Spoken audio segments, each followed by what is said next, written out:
penetrating radar emits pulses of radio waves into the ground. When they hit something, they bounce back, and that data is recorded and analyzed. We chose the frequency of 40 megahertz could penetrate down to like 30 meters. Okay, let's go.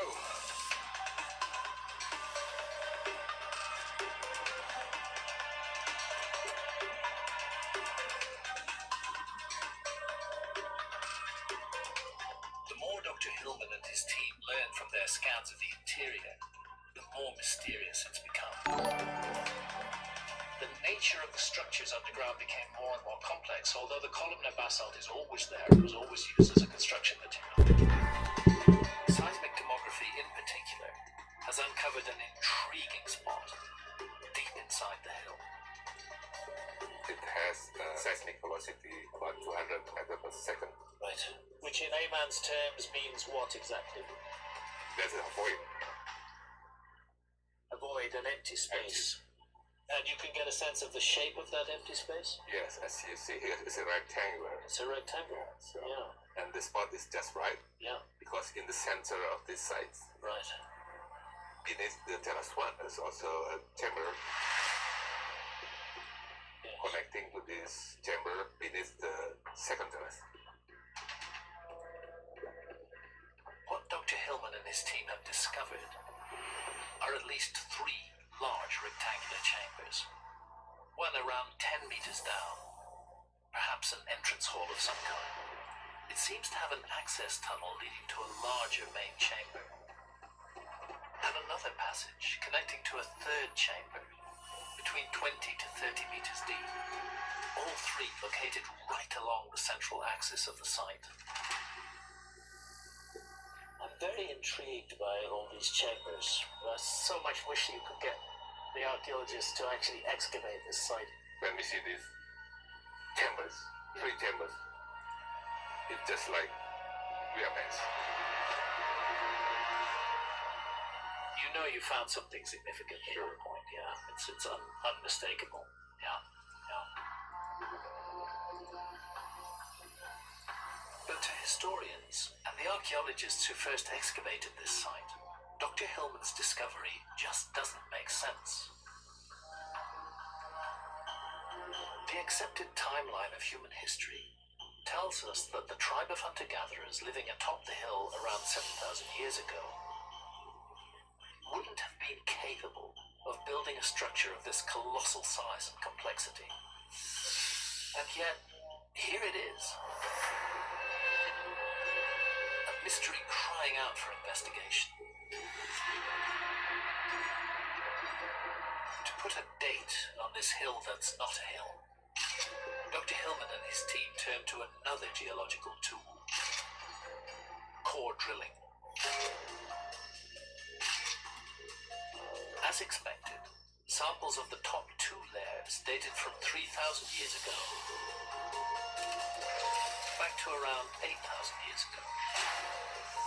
But when they drilled to 15 meters, around 50 feet or so, they found something completely unexpected. Those sections had been laid out around 11,600 years ago, pushing the origins of this site back to the end of the last ice age. And Dr. Hillman's discoveries didn't stop there. Going further down, around 100 feet or so, he hit the earliest layer of construction. Let's try and put dates on when this was shaped. Layer 4 could be before 20,000. Could be before 20,000. Those drill cores were pulling up datable materials that dated way back as far as 24,000 years ago. Going further down, around 100 feet or so, organic materials clearly associated with the structural elements now deeply buried. And this convinced Danny, and I must say it convinces me, that Gunung Padang goes back to a remotely ancient origin. And you can get a sense Danny's findings are utterly extraordinary and bewildering. Hitherto, archaeologists have regarded it as a long-established fact that no large-scale structures were built anywhere in Southeast Asia until around 4,000 years ago.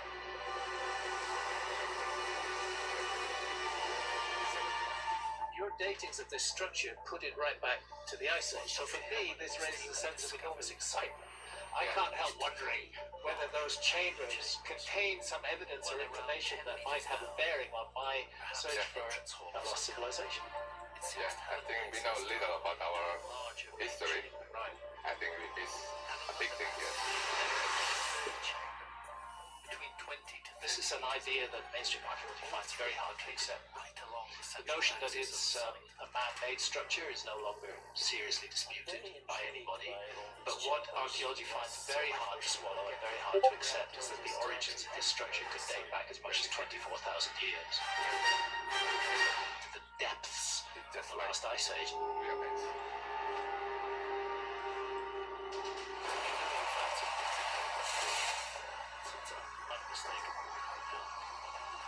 What the scholars seem reluctant to get to grips with is that the Ice Age was a very special time who first excavated this when the world was very different.